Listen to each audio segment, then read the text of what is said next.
Is Grandpa behaving himself well? Sort of. He injured his leg. Old people can be such a nuisance. I wish they'd think about those of us who have to take care of them. That's not a nice way to say it. Patricia, it's fine. He's already declining quite a bit. I can't handle the fuss of old people, but you're used to it, so you'll be fine. The other day, my husband's grandfather, Michael, fell in a garden and injured his leg. It's not a serious injury, but he's already 82 years old. Because of his age, we're having him rest in bed just to be safe so it doesn't get worse. My mother-in-law won't even go near him, let alone take care of him. I'm Emily, 30 years old. I got married 3 years ago and live with my husband Daniel's family.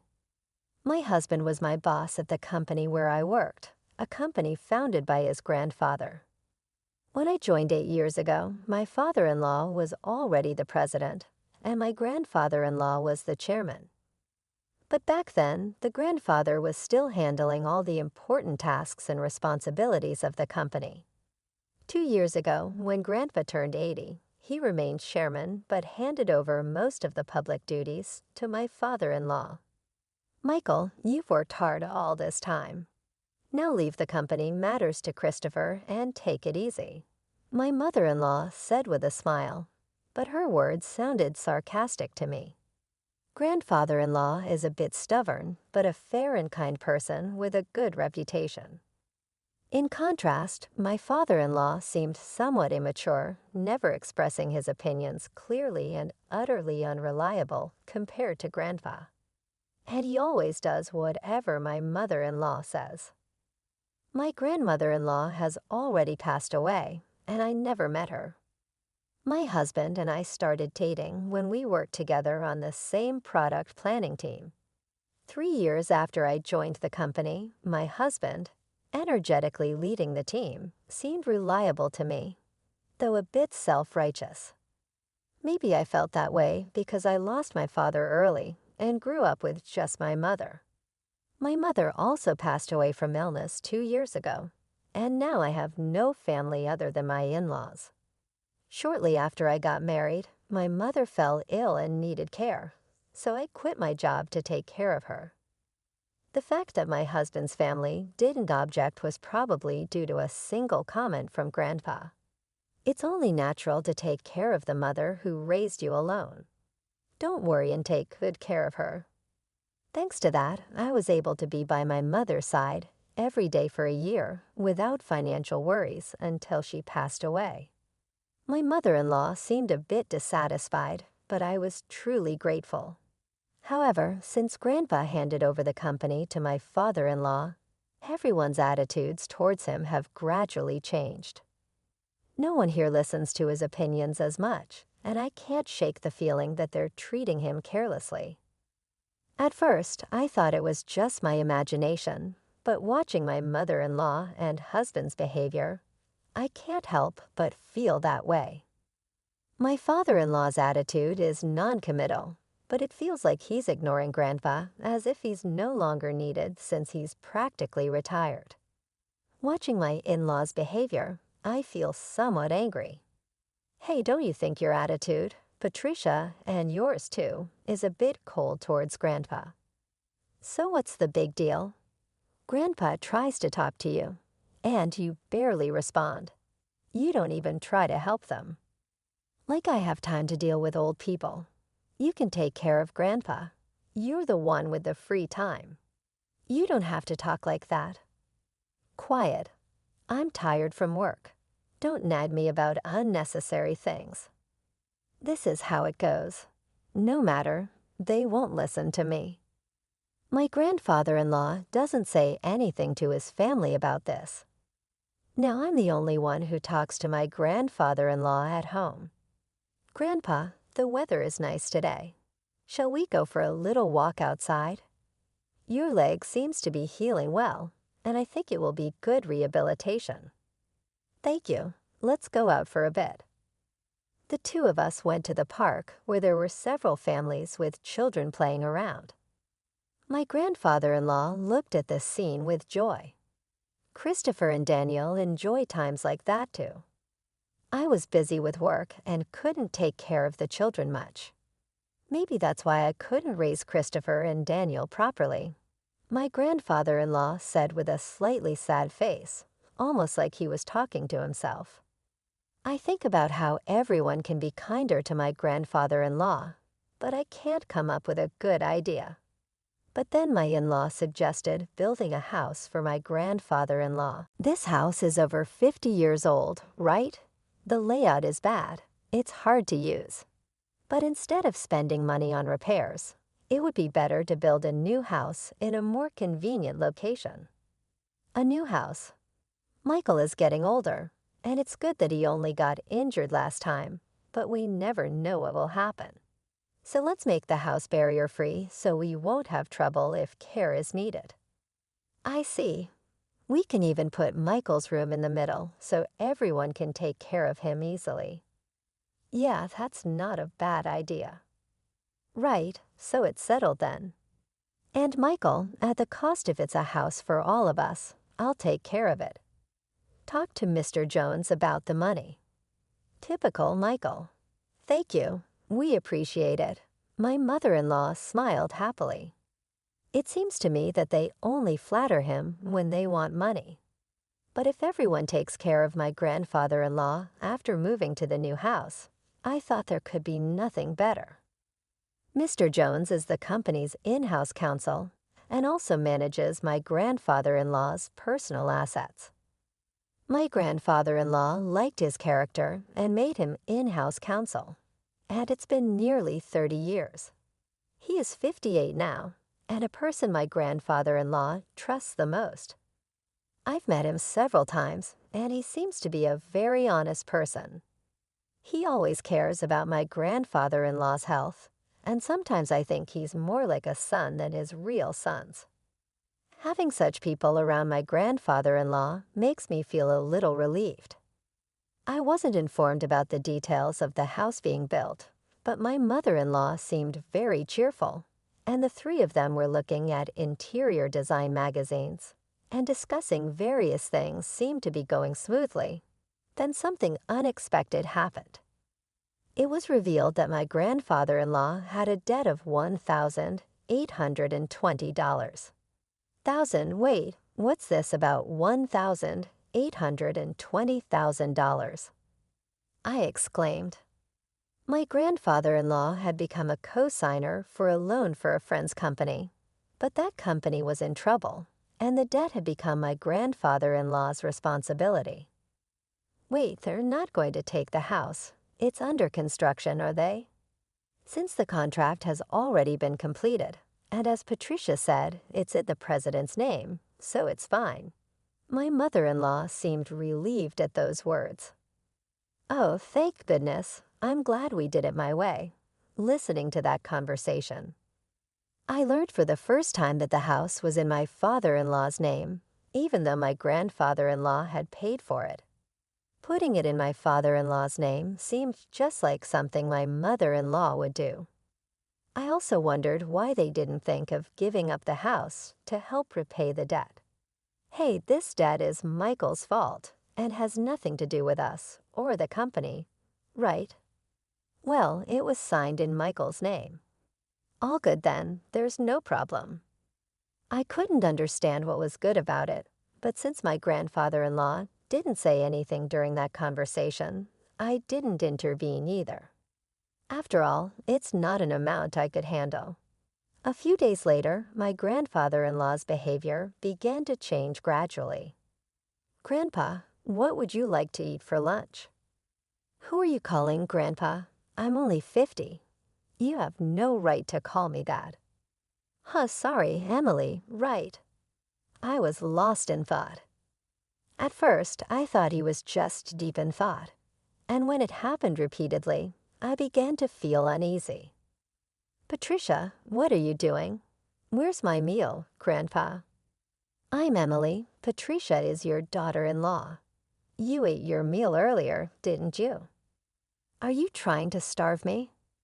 I wondered if my grandfather-in-law's condition was triggered by the $1,820,000 debt, and seeing that none of his family members were trying to help him might have been a double shock. I tried to persuade my grandfather-in-law to go to the hospital, but he adamantly refused. He might not want to admit that he could have dementia. I didn't want to force him, but I felt helpless on my own. I consulted my husband, but he simply brushed it off, saying it had nothing to do with him. My mother-in-law wasn't any help either, so I turned to my father-in-law as the only option. Yeah, I heard from Patricia. Daniel, they think it might be dementia. Can you go to the hospital with us? I asked him. But it's not that bad yet, right? If we go to the hospital, others will find out my father has dementia, he responded. There are good medications now that can slow the progression. Well, there's no need to rush. Let's watch him a little longer. Emily is here, so they'll be fine, right? I couldn't help but feel frustrated by their lack of concern. I couldn't depend on them. Grandpa, let's go to the hospital. Let's see you properly examined, I urged. Who are you? Where are you planning to take me? You're up to no good, he retorted. I felt tears welling up, seeing how stubborn my once kind grandfather-in-law had become. But my mother-in-law just laughed amusedly. Even if he was the chairman, it's over for him now. But now everything, even the company, is all Christopher, she remarked casually. Patricia, Grandpa isn't completely unaware. He's listening to everything. He'll forget everything soon. He'll start wandering, dribbling. Just thinking about it gives me chills. He's nothing but a nuisance now, I protested. How can you say that? Grandpa has worked hard for the family all of his life. My mother-in-law's words made me both angry and sad, but my grandfather-in-law just smiled. See, this old man doesn't understand anything, she added, laughing. I was furious at my mother-in-law's callousness, but soon the new house would be ready. Perhaps things might change once we move there. Since it's a house that Grandpa built, the family might show some gratitude and be kind to him.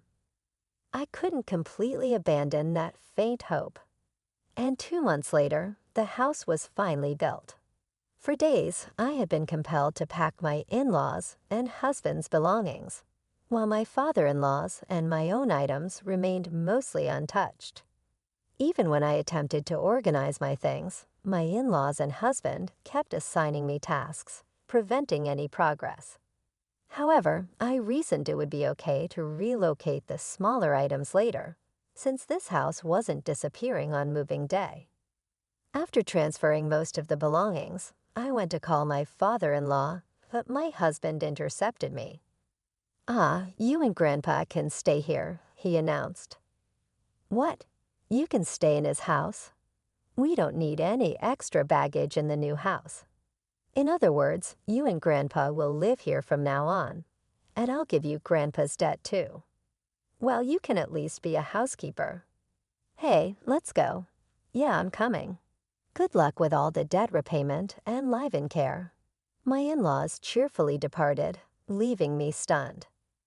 For a while, I couldn't comprehend what had just occurred. Were we abandoned? Not just me, but also my grandfather-in-law. Only they would reside in the new house. It took me some time to grasp because it was beyond my imagination that someone could be so cruel. How should I explain this to my grandfather-in-law? Slowly, I made my way back to the rear room. I didn't mind caring for my grandfather-in-law at all. That was my intention from the start. As I timidly prepared to call out to him, noticing his back facing me, he seemed to sense my presence and turned around. Have they gone already? His expression as he uttered those words looked entirely different from what it had been just months ago. To be honest, he seemed like a different person. I wondered if a new symptom had emerged, but the next moment, my grandfather-in-law smiled, and his subsequent words caught me off guard. As I was talking to my grandfather-in-law, Mr. Jones came. "Chairman, have you finished getting rid of the unnecessary staff?" "Yes, it's all done. Let's go, shall we?" "Huh. Where are we going?" "Of course, to the new house." I left the house where I had been residing, guided by my grandfather-in-law. Without fully understanding what was unfolding, the following month, my mother-in-law and husband bombarded me with countless calls. My grandfather-in-law declared he wouldn't entertain their calls anymore, but I answered my husband's call due to the looming divorce. "Hey, Emily, is Grandpa with you?" When I went to the old house, it was up for sale. "It's not worth $1,820,000, so you can't repay the debt. Is that why you did that?" My husband interrogated. "What do you mean? Put Grandpa on." "Dad said he can't get in touch at all. That forgetful old man has done something outrageous." I knew what he was referring to, but I wanted to hear my husband's side of the story. Grandpa sold the company's stocks to the executive director. Thanks to that, the executive director became the largest shareholder, and a shareholders' meeting and board meeting were held, resulting in Dad being dismissed as president. But the executive director is well-liked. Maybe Grandpa thought it was better to hand over the company to him. The executive director must have deceived the old man into selling the stocks. This is invalid. You seem to be misunderstanding something, but Grandpa doesn't have dementia. If anything, he seems more coherent than before. Until that moving day, I genuinely believed that my grandfather-in-law had dementia. It appears that my grandfather-in-law harbored suspicions from the moment my mother-in-law mentioned building a house to live with him, so he devised a plan. He fainted to Mina to observe how my in-laws and husband would react. As anticipated, they revealed their true colors one after another. In the end, they left my grandfather-in-law and me behind. I struggled to contain my laughter because everything unfolded exactly as I had expected. My grandfather-in-law then said, "I found myself surprised, relieved, and slightly conflicted. To deceive the enemy, you must first deceive your allies." My grandfather-in-law chuckled. It seemed he had been receiving regular updates on the company from the executive director and Mr. Jones. With my grandfather-in-law gone, my father-in-law and husband acted as they pleased, self-righteous, and completely ignoring the opinions of the employees, often entertaining at the company's expense. Eventually, my grandfather-in-law handed over the company to my father-in-law, but he harbored concerns about the future, leading him to take decisive action. In the end, he decided he couldn't entrust it to his son and left it to the executive director. "What about the $1,820,000 debt?" my husband inquired. "That's gone now," I replied. Indeed, my grandfather-in-law had been a guarantor for a friend's dad, but he had personal assets exceeding that amount. However, I deliberately omitted this information to avoid my mother-in-law and husband targeting those assets. The friend was the son of a benefactor who had helped my father-in-law when he was young. Moreover, the countryside land owned by the son was going to be developed into a resort, allowing him to sell it at a high price. "You're kidding," my husband exclaimed. "More importantly, are you guys okay?" I asked, concerned. "We're not okay. Both my father and I were denounced by the company.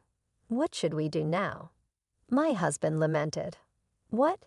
There's also the mortgage on the house." I revealed what. "What do you mean, the mortgage on the house my husband took back? Haven't you realized it yet? The house money should have all been paid by Grandpa." I clarified Christopher signed without checking everything. It shows he really didn't have the qualities of a president. I added, "You're kidding," my husband sighed. As a consequence, my parents-in-law lost the house they had built because they couldn't pay the mortgage. Now they reside in an old apartment over 50 years old, struggling to repay the unpaid loan despite their attempts to contact me. Suggesting we all live together, it was impossible. Now my grandfather-in-law retired from his chairman position and bought an old house in the countryside. Emily, you can go and live wherever you like, freely. You don't have to worry about living expenses, my grandfather-in-law assured me. But I chose to be with him. If I'm not in the way, please let me be with you, I expressed, tears welling up in my eyes.